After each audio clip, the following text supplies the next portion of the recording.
What's up, my friends? Welcome back to the show. You know, the more I do this podcast with the people that I interview, the more I start to realize just how powerful the human spirit is when it comes to overcoming adversity.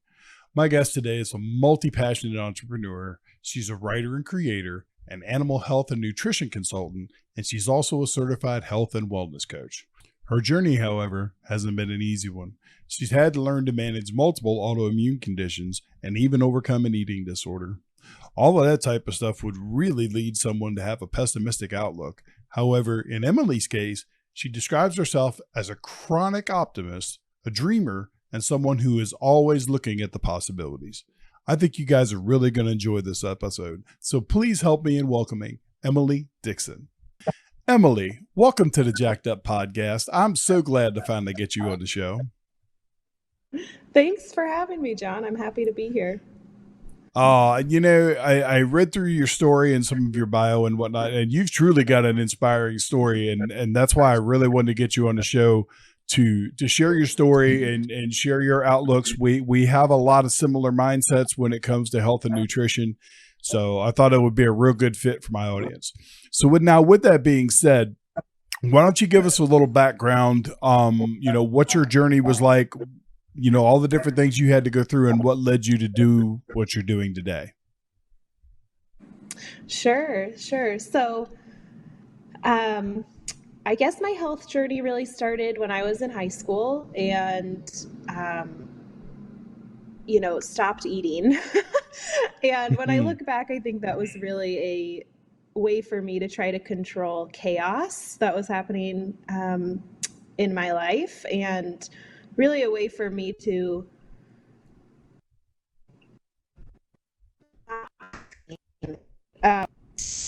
started seeing news. Obviously my family got involved, and kind of got that under control, although I think psychologically I didn't have that under control until recently. So went off to college, all is well. About my junior year of college, I started having some, I guess, digestive upset, if you want to call it that. But I'm not an alarmist, so when that started happening, I thought nothing's going on, totally fine. I felt fine, had a lot of energy, all of that. I graduated college and started having some pretty bad digestive symptoms that I couldn't ignore anymore, to the point of it was hard for me to walk. I remember one day oh my God, it was crazy. One day I was in this class, I was taking some continuing education, and I had parked, I don't know, probably half a mile away. And it took me like 30 minutes to walk half a mile because I was just doubled over in pain. It was crazy. I couldn't figure it out. I thought maybe my appendix is bursting, I don't know. I came up with all these things. Right. So long story short, they diagnosed me with celiac disease. And that was a journey in and of itself. I was really lucky to find a naturopath to work with who kind of had a clue what was going on and who was able to diagnose me quickly. But I'm sure you're kind of aware of what happens in conventional medicine and just all the testing and all of that. Yeah, it's a runaround. It's a runaround for sure. Totally. So they diagnosed me with SIBO and a couple other things. And again, I thought I had that kind of under control. I was working at the time. And I guess about a year after I found out all of those things and had kind of dealt with them, or so I thought, I moved to Texas and was doing my master's degree down there. And, had obviously changed my diet, all of that. I tried virtually every diet on the planet. Yeah, I'm sure you're aware of that too. Yeah, so I did my master's degree, which was pretty stressful and overwhelming. And towards the end of that, I started getting really tired and couldn't figure out what was going on because I'm just not that person. And so long story short, I had a ton of really bizarre symptoms, seemingly unrelated, couldn't figure out. I thought I was going crazy, to be honest with you.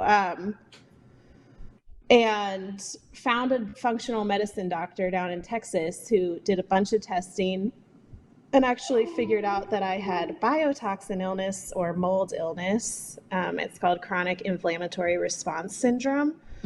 And I was working in water damaged buildings. So it all made sense. Right. But of course I hadn't even heard of that before, until that point. So it's been a journey. Now I'm in Idaho where it's a lot drier. And doing really well. So that was a long answer to your question, but that's my health journey a little bit. No. So now let me back up just a second. If you could describe for our listeners what exactly biotoxin illness is. Yeah, so it's a good question. It's not really talked about. A biotoxin is basically, it's a neurotoxin. So it's a toxin that comes from a biological organism. So it's things like mold, which produces mycotoxins, or Lyme's disease. Ticks produce toxins that cause Lyme's disease. So mold illness and Lyme's are the main ones that people hear about and know about. There's a couple other kind of, I don't want to say random, but less well-known biotoxins. But what makes them really interesting is that they're really small, fat-soluble molecules, and so they can get through your cells, and they travel from cell to cell, and they don't really travel through the bloodstream, so it's really hard to test for them. Great. Really hard. Obviously really hard to diagnose. So it's pretty interesting, but basically affect every system in your body, and they just cause this really vicious cycle of inflammation through every body system, which is why you end up with kind of these weird non-specific symptoms that are, seem really unrelated, like metallic taste in your mouth and chronic fatigue and dizziness. Like they're very bizarre symptoms that when you try to put them together, it's hard for a lot of people to diagnose. Right. Okay. All right. Well, that makes sense. And it's just kind of funny because you've people in the last 15, 20 years, there have been so many new diseases or disorders or conditions that have come out. And what people don't really understand about all these different things is they're brought on by changes that we've made in society. Like one of the ones that you touched on that I want to talk about for a minute is celiac disease. 20 years ago, you never heard of celiac disease. And that was because we didn't live in a society where they focused so much on the quote unquote heart healthy grains. For a lot of years, we kind of steered away from eating saturated fat, which we actually need in our diet. And because we were told that it was so evil, and we focused on eating all these grains, and our bodies aren't designed to process those on the scale that we were eating them. So it wind up, as we evolved, we wound up coming up with these things like celiac disease and other issues, and it's directly related from that type of stuff. But it's really good that medicine is kind of catching up with that now, and being able to deal with that type of stuff, because it is something that happens a lot more frequently than people realize. So now, with that being said, what were some of the steps that you took to get over some of those, some of the effects of the biotoxin illness that you had? Oh my gosh. So mold is, I'm still learning about that. I was only diagnosed with that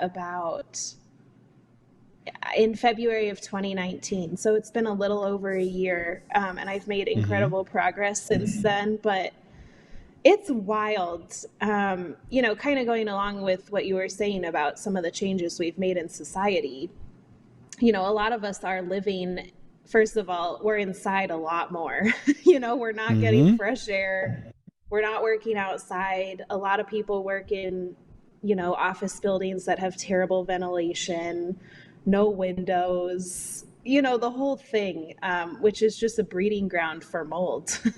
So Yeah. I think it's estimated that like over 50% of buildings in America are water damaged. And when you start to like really dive into how that happens, I mean, you start to see it everywhere. Like, for instance, our bathrooms, we're taking showers, it's hot, there's a lot of condensation, a lot of bathrooms don't have windows, mold. Yeah. We're cooking, we're boiling water, mold. And I'm not saying you can't, obviously, these are things that we have to do, but it's just things to be aware of. Before I knew about this, I would have never guessed that. Of obviously, I think people have heard of black mold and kind of the effects of that, and Right. obviously, we know that that's bad. Absolutely. So a lot of it is awareness and just being aware of your lifestyle. A lot of it is looking at where you're living. Again, some of that is out of your control, but like I live in an apartment and I tested it before I moved in. I tried to find an apartment that has windows in the bathrooms. Right. There's stuff like physical material things that I try to limit that mold grows on, like paper and, just things that you can't clean. So there's a lot of steps like that I took just to limit my exposure. And, there's a whole protocol of different things that you can do that's kind of extensive, but I think a lot of it has to do with that I changed my mindset too. I think that was really important. Yeah, absolutely. And we'll touch on that in just a minute. The other thing that I want to ask you is going through the illness that you had, how did your diet change throughout all that? Yeah, so my diet has been evolving since I got diagnosed with celiac. I had tried, FODMAPs, vegan, vegetarian, paleo. I've tried pretty much everything, specific carbohydrate, Whole30. Currently, I do mostly paleo. That's what has helped me the most. In terms of the mold, they suggest it's called the low amylose diet. So there's certain vegetables that, like bananas and sweet potatoes that are higher in sugars that they say, hey, limit those. I'm a little less strict about that these days. But I do think a lot of the diet thing, what I've learned is that, especially in being a health coach too, I think these labels scare people a little bit. When you start saying, hey, you need to go paleo or you need to try the Whole30 or whatever you say. So I think a lot of it is about kind of tuning into what does your body need? There's days that I don't eat at all and I'm just eating vegetables and fruit and that's what I need today. Yeah. And that's another thing that is so critical when people are trying to improve their health. When it comes to nutrition, there isn't one set way to go about doing things. We're all individuals, and as such, different people process different macro and micronutrients in different ways. There are certain disorders that you have to watch how much potassium you take in and things of that nature. So, when you're trying to focus in on your nutrition to improve your health, you really need to make sure that you educate yourself on what all the macro and micronutrients are and what they do in the body.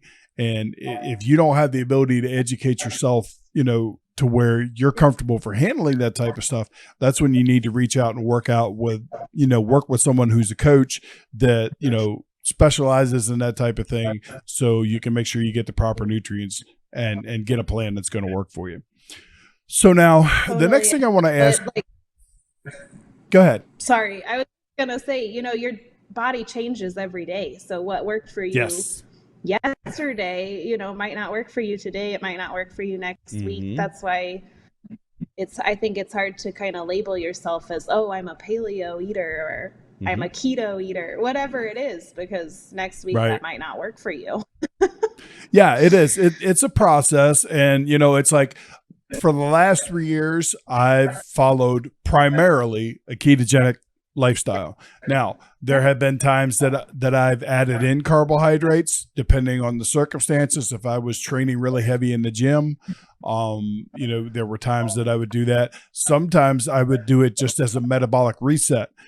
Because of the fact that I am a type 2 diabetic, if you go to where you're restricting carbs for a long period of time, every now and then it's nice to add some of that stuff in. It spikes your insulin. It keeps your insulin receptors working properly and things of that nature. But you're exactly right. And one of the biggest downfalls that a lot of people stumble into when they're following some sort of nutrition protocol, if they're trying to lose weight or whatever, is that as you lose weight, if you're trying to lose body fat, as you go through that process and you start to lose some of that body fat, you need to adjust those macronutrients because they're based on you having a certain amount of activity and weighing a certain amount. And as that drops, as your activity increases, as your body fat decreases, the weight decreases, you have to adjust those macros. And that's where most people fail. And when they do, they wind up hitting that plateau. And that's when they're like, well, this isn't working anymore. I need to find something else. When in fact, all they need to do is adjust things a little bit. So now let me ask you, because you touched on this a little bit ago, you talked about mindset. How important do you feel mindset and the mind-body connection in and of itself are as far as, improving your health? Oh my gosh, I think it's everything. I'll give you a simple, just food example. So kind of to go with what we were talking about. For me personally, I don't eat dairy, right? I know that just causes inflammation in my body, so I'll just give you an example. Normally I'm not going to eat dairy, but let's say I'm out with friends and it's just a great night. We're all joyful, having a great time, and we go get ice cream or something. I'm probably going to have some ice cream and I'll be fine. I don't eat that every day. I'm probably not going to have a reaction. If I tried to eat ice cream though, when I'm home alone, watching some sappy rom-com or something, and I'm crying and I'm eating ice cream, I think my body's going to have a different reaction to that inflammatory food. So, I give that example just because I think people forget that your mind is very much connected. It's just like if you're drinking alone at home, that's more likely to put you in kind of a darker space than if you're out with family or friends and you are all celebrating something and you have a glass of wine, right? So I think mind-body connection is everything. And people get a little bit like, oh, wow, that's a little woo-woo, but this has been studied. The placebo effect is mind-body connection. Your mind has more power than we give it credit for. So I would argue that it's, like 90% of health. Of course, you have to do all the other things. You can't just, say, oh, I'm super healthy and eat at McDonald's every day. 10% of it is what you're actually doing, what you're actually consuming, what you're actually putting on your body, all of those things. But I would say that at least 90% of it is where's your head at? Like if you think something's going to make you sick, it for sure is. It's going to. Yeah. Yeah. Oh yeah. It's been proven. Yeah, absolutely. It's been proven time and time again in study after study that, we can literally think ourselves into being sick. There have been cases where people have caused major illnesses inside their body just because they're absolutely convinced that they have these issues. And when it comes right down to brass tacks and you look at the science behind it, they actually had like no precursor for it whatsoever. They had no kind of indicators that they had any sort of issue before they actually just started believing that they had it. And it's really fascinating. I talk about this one particular study all the time because it really sticks out in my head how, this study of like, I forget how many people it was now, but it was like for 45 days, these people just focused their mind, and they imagined that they were contracting and relaxing their bicep. They were flexing their bicep just as hard as they could, and they were taking steps to ensure that they weren't actually contracting the muscle. They were holding their arms out straight and things like that. And people actually, after the study was over, they measured things again, and people had actually gained both sides and strengthened that muscle. So when you break that down to a logical level, and you think about that, what we don't even begin to understand the power of the mind. You talked about the placebo effect. Aubrey Marcus talks about the nocebo effect, believing in things that you can't even see, but yet your belief can make them so very, very real for you. And that's just the tip of the iceberg on that whole subject, but it's just really, really interesting to me. And always has been. And the more I learn, the more I'm even more interested in how we can actually use our bodies to heal, use our minds to heal our bodies. It's really, really fascinating. So now with that being said, you had mentioned that you had dealt with an eating disorder. Did the eating disorder come from the autoimmune issues you were having? Was that before that time, after? Give us a little background on that. When I was a kid growing up, I was healthy. I was not a sick child. But when I look back, I definitely had some autoimmune-like symptoms in terms of eczema, super reactive skin, super sensitive skin. So perhaps I had celiac my whole life. They say you don't really know, that some people have it starting when they're a kid, and some people the gene turns on later in life. And, I don't think science really knows what happens in terms of autoimmune disease. So I guess the answer is I don't know. I have seen some new research about how eating disorders could be symptoms of autoimmune, or that it could trigger it. So I'm sure that they're related when I think about it, just from like an energetic mindset kind of way. I think that they're definitely related. I don't know physically if science knows yet. Yeah. Yeah. So now, what type of eating disorder was it that you had to deal with? Anorexia. Oh, anorexia. Yeah. Now, see, that makes kind of sense to me. If you're having issues with the food that you're taking in for whatever reason, like celiac disease or some of these other, autoimmune or highly inflammatory, conditions that come from different foods that you eat and whatnot, I can see where that would actually lead to things like anorexia and bulimia, because like I would imagine, and I've never had to deal with any of those things, but I would imagine it would almost put you in a state where you would be afraid to eat because you would be afraid of the reaction that you may get from it and things of that nature. I mean, was that anything like what you experienced? I don't remember having those feelings, but again, did the subconscious mind know that? Maybe, and I just didn't know. Obviously, high school is a weird time. I don't know where my head was at during high school, so it definitely could have been related. I don't remember that, being a thought. I don't remember ever being sick from food, but again, with this mind-body connection, your body knows things sometimes before your logical mind does. So it definitely could have been a thing. Right. So now for any of our listeners that may be struggling with anorexia or, know someone that is, what are some of the steps that people can take to help them get through those types of things?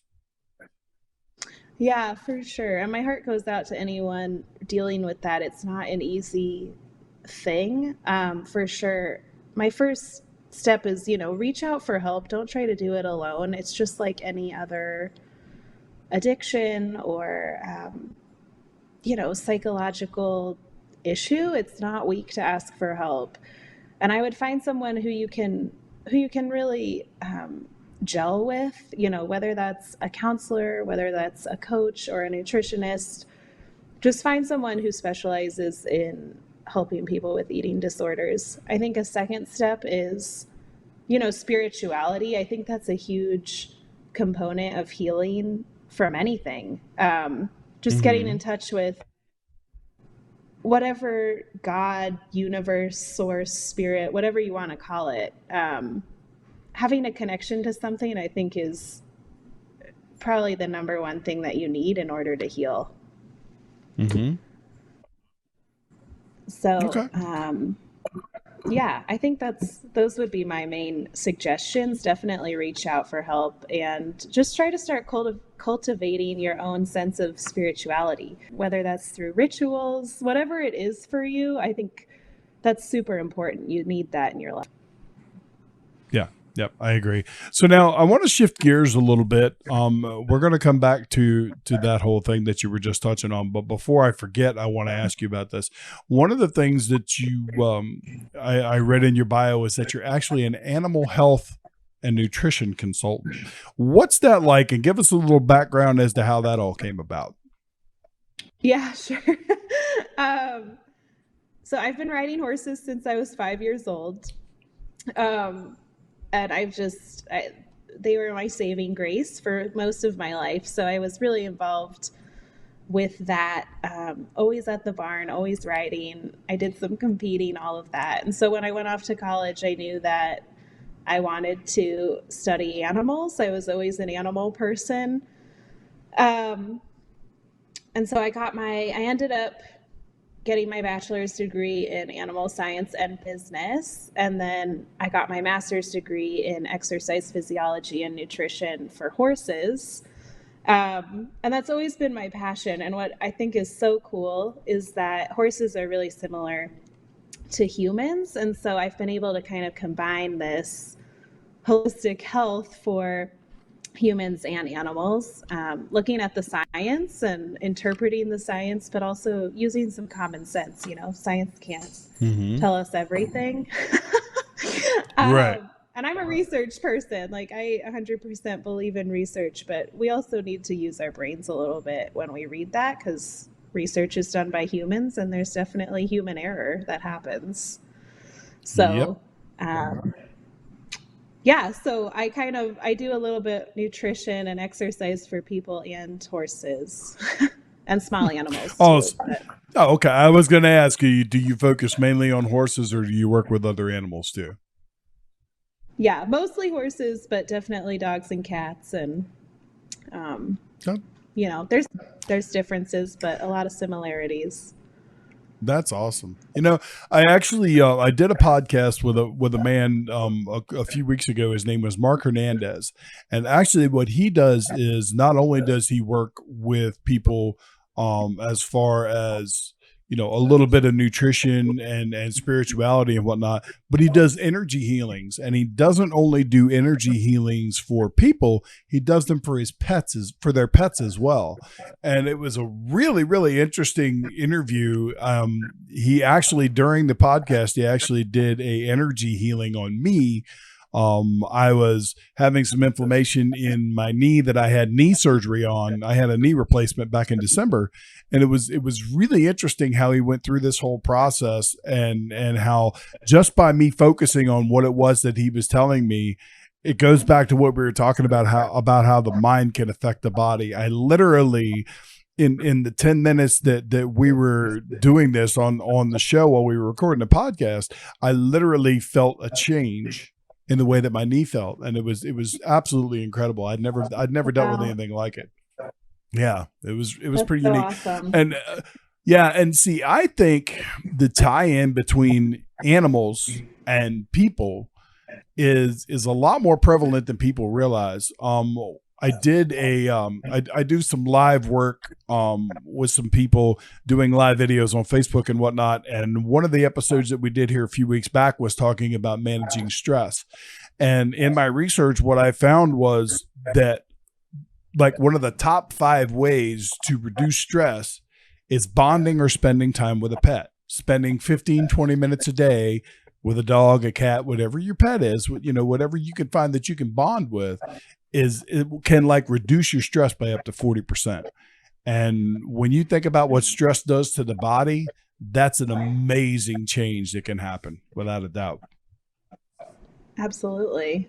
Absolutely. Yeah. Yeah. I think about, even for sure with your dog and your cat, I mean, they have an incredible impact on our health. I think about my dog who lived with me while I was going through all this chronic illness stuff. And I was like, oh my God, I mean, she definitely helped me through it.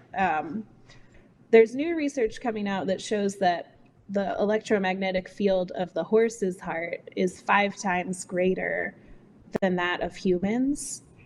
And so it's almost like this little force field, I try to picture it now whenever I'm around them, that they have this huge electromagnetic field surrounding them that we're, obviously not aware of, that we're picking up on. But people always say, oh, wow, when I'm with my horse, I just feel so peaceful and I feel healthier and all of these things. And I think it's because of this electromagnetic energy that's coming off of them. And I think that's coming off of our companion animals at home too. Yep, I would agree. So now, in your bio, you describe yourself as a chronic optimist. Just kind of explain to everybody what you mean by that. Yeah. It's so funny. I'm just a positive. I've always been this way, always try to look at the bright side. I grew up in a lot of chaos, and I think that was one of the ways I made it through. And it's something that I've tried to cultivate for sure, because again, going back to this subconscious mind, I have negative beliefs as well that I'm constantly working on and working through and trying to change. Because, our subconscious mind is creating our reality. So I'm always on this journey of learning how to be more positive and seeing that when things don't go how I wanted them to, that's actually a gift. Right. So yeah, I'm just kind of always on this journey of looking for the silver lining. And even if you can't see it yet, it's there. Yeah, absolutely. I like to, when I talk about a subject like this, I like to refer back to a song that was really popular about 20 years ago. And it was by an artist named Garth Brooks. And the name of the song was Unanswered Prayers. And it was all about how he was so focused on this girl, and he thought that she was his soulmate and all these things. And he wanted nothing more than to be with her for the rest of his life. And he was never able to make that happen. And he wound up seeing her 15, 20 years later at a high school reunion. And he was in an amazing relationship. He had a loving wife and children and all these things. And when he saw her, the only thing that it triggered in him was not the fact of how much he cared about her at that time. It was how much that he was thankful that he was not able to make that connection, because if he had, he may not have what he has now. And that's a really powerful concept when you think about it. And it's powerful across a lot of different genres, whether it's, it can be about health and nutrition when you break down to it. There are a lot of people that are like, I've worked with people that have wanted to be power lifters. That was their goal when they were younger. They wanted to be power lifters. And what they wound up doing by following that whole lifestyle and that genre was they wound up overeating, which a lot of power lifters do, because it takes a lot of nutrients to power some of the things that they do.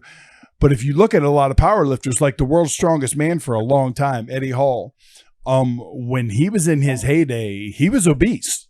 I mean, he had a lot of body fat on him. And, even now he still trains and he still competes, but he completely changed the way that he does things. And, it shows in his health, it shows in his physique.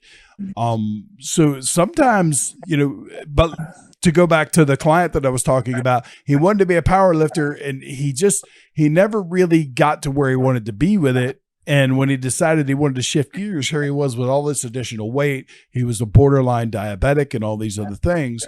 So I started working with him and changed his nutrition around, changed the way he worked out. And inside of 6 months, he had dropped a tremendous amount of weight. I think it was something like 80 or 90 pounds. His strength had actually increased rather than decreasing, even though he had decreased his nutrition intake. And all of his blood work, all of his, health markers and whatnot had just done nothing but improve. So sometimes our initial goal that we might have going into something might not necessarily be the best thing for us, but we can't see it at that time. So it's always good to keep an open mind and be ready to pivot when the time comes and you realize whatever you're doing isn't working. Let me ask you, when you start working with a client, when as a health and wellness coach, what are some of the first things that you touch base with them on? Do you focus on primarily mindset first, or is it nutrition, exercise? What's your approach in dealing with that? Yeah, that's a good question. So mostly it's what the client is comfortable with. One of the first things I really try to get at with clients is, what's their overall wellness vision? To me, wellness incorporates all these different aspects of life. It's not just about nutrition and exercise, although that's a really big part of it. But to me, health and wellness is about spirituality, creativity, your relationships, your social life, how much joy you're experiencing. All these things contribute to your wellness. But, not everyone is ready for that. I can't say that everyone who comes to me for coaching just wants to jump into, hey, here's all the terrible mindsets I have and let's change them. Some people come and they really want to focus on food first, and that's totally fine because it all relates to each other. It's, I describe it as the snowball effect. Once you start changing food and you're just more aware of that, then you're aware of, wow, I'm sabotaging myself in this other way, or, wow, I'm not really having fun in my life. I need more fun. Food is the only thing that's fun for me. You start to become aware of a lot of other things. So my coaching is really client led. One of the first things I try to do is really get to, what are your top values in life? Because a lot of us, and myself included, kind of need to be reminded of what's our value. For instance, a lot of us say, oh, family is our number one value, which is amazing. Family is a top value for me, but I had to learn that my own health needs to be my number one value and priority, because truly without your health, you don't have anything, and I've learned that the hard way. So getting to, what are your top values, and are you actually prioritizing them in your everyday actions, I think is a huge thing. There's people who prioritize freedom, and yet they're in a 9-to-5 job that they hate. Not to say that 9-to-5 jobs are bad by any means, but maybe for them that just doesn't align with their values. So that's where I usually try to start, with values and, what's your long-term goals? What's your vision for your wellness? But again, it changes for every individual. We're all different. Sure. Absolutely. It's so many times when I start working with a new client, like one of the very first things I do is I give my clients 2 different intake forms that together total about 9 pages. And one of the questions I get asked most often is, why do you want to know so much about me? And when you break it down to brass tacks, as coaches, our first job, in my opinion, is we're educators. Okay. We need to realize what it is that our clients need, and we need to educate them and give them the tools that they need so they can build a sustainable, healthy lifestyle. Because I don't know about you, but I don't want to have to work with a client for any longer than a year. And the reason I say that is unless they have some sort of medical condition or something like that that's going to require some long-term coaching, if I can't give somebody the tools that they need to achieve their goals and live a healthy lifestyle and be able to sustain it, I'm not worth what I'm charging people as a coach. That's the way I look at it. So I ask all these questions and I try to get into the mindset of not only What are their limiting factors? What are the beliefs that they have that are holding them back? But also I want to know what their family life is like, how much their, the people around them support what it is that you're trying to do, because all of that stuff is incredibly important. So, and you're right. You touched on it a minute ago and you were spot on. When it comes to overall health and fitness, there is so much more that goes into it than just exercise and nutrition. It is absolutely everything. It is everything that you do in your life has an effect on something else. And it's being able to figure that stuff out and apply, proper, I don't know what you want to say, just apply proper methods in order to, keep things on an even keel, make sure that your health and nutrition is fine. Make sure you're enjoying your life, because that's a big part of it. You could be as healthy as a horse. If you're not enjoying life, what's it worth? Totally. And that's just like people who, I think the proper term for it now is orthorexia. People who are so, neurotic is the wrong word, but I think you know what I mean. Super crazy about eating really, really healthy all the time, can't make a mistake, have to be, right. And it's like, to me, that's not healthy. You might be eating super great food, but you're not enjoying your life. That's not sustainable health. Nope, not at all. Not at all. Not to mention the fact that when you're in situations like that, your stress levels are typically higher. And, when you think about what stress does to the body, it increases inflammation. It causes a rise in cortisol, which is a hormone that actually causes you to hang on to and even store more body fat. There are a lot of things that, it all goes back to what we started talking about in the beginning. Everything is connected. Our emotional health, the way we think about ourselves, all these things are connected, and everything rolls into one when you talk about overall wellness. When I started my business, I started it off as T2 Nutrition because I wanted to focus on nutrition, because I think personally nutrition is the biggest piece of the puzzle. However, very quickly I realized as I continued to study and do more and more things, that it's a whole lot more. So I added in T2 Nutrition and wellness is a term that encompasses all these things, the physical, the mental, the emotional, the spiritual. And that's why I do what I do with this podcast. I interview people, everything from guys who do energy healings on animals to sex experts. You know what I'm saying? Because it's like all of these things are 100% connected. And you have, as human beings, we need to realize that we are more than just what we eat and how many times we go to the gym and how much money we make at our jobs. It is everything. Wellness is all encompassing, and we need to focus on all aspects of it. Totally. And I think you're spot on with that. You don't want to see people forever. I just read this book by a therapist. Her name's Marissa Peer. The book is called I Am Enough. And she has a whole program that she talked about. And she said, hey, a lot of therapists, want you to come see them forever. They say, oh, you have your whole life to work on your brain.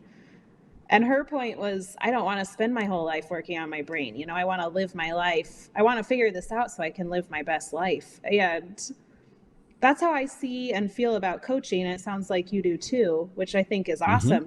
I don't want to see people forever because I don't want you to be struggling forever. I want to give you the tools so that you know how to change your life. I'm not the one who's going to change your life. You do that yourself. I'm just here as a resource and to help you, develop tools and strategies that work for you. So I think you're spot on with that too. Yeah.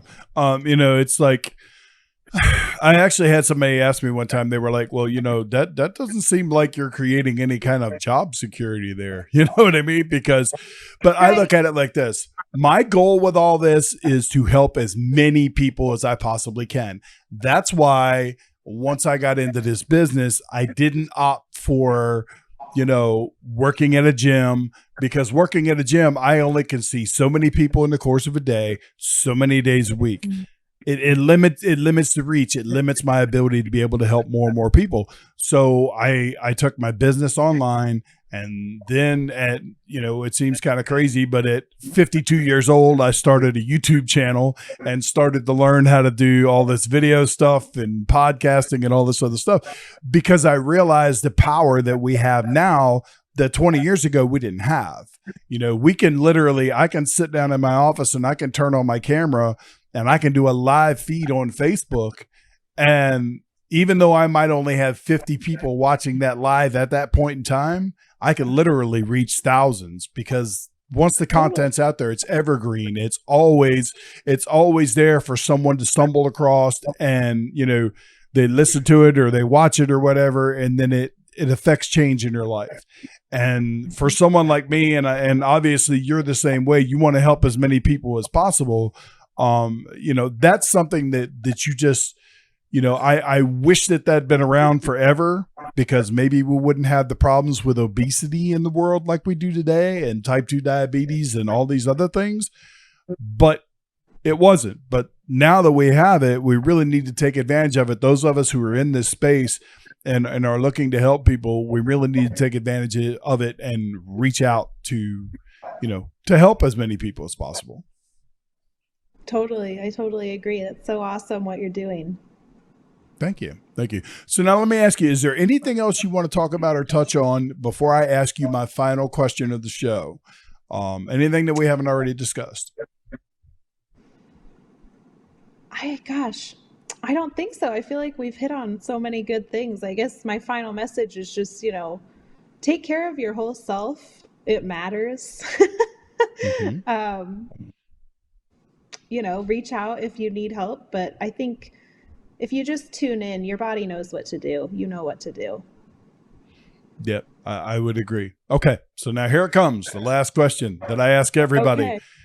It can stump you, but I got faith in you. I think you can handle this. If you could affect one thing about health and fitness on a global level, and that would mean anything from creating a nutrition protocol, just putting an idea out there, some sort of message or whatever. If you could affect one thing about health and fitness on a global level, what would it be? Oh, man.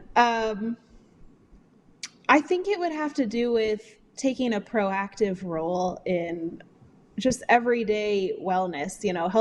Health is not supposed to be complicated. I think we've overcomplicated it. It's all about simple strategies to the body, your mind, your spirit. And with me being so sick and making a recovery, I wish that I had prioritized this early. And I think that's happening in our country especially, but around the world too, that we're reacting, and we're not focused on preventative, proactive, everyday health. We're focused on disease management. So I think that would be my global message. That's what I want to affect is, healthcare versus disease management. Absolutely. Absolutely. Powerful answer.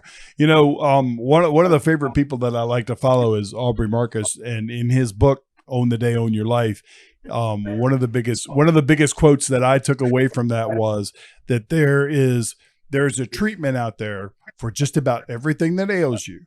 It's all rolled up into one, and it's absolutely free. It's exercise. Get up and move. Our bodies are not designed to sit still. You know what I'm saying? It's like it literally drives me crazy sometimes, because there are days that I spend 20 hours sitting here in my studio, either working on different content or whatever the case may be. And I literally have an alarm set on my phone. Every 30 minutes, it goes off and it's silent, but it flashes on my screen. Get your ass up. Because if not, I'll stay busy sitting in this chair for 20 hours a day. And then when I get up, and I'm not a young man, so sitting in a chair for 20 hours a day, when I get up, my feet are swollen and all these other things. And it's like, if you can't do anything else during the course of a day, just remember to move. If you remember to move, you got half the battle.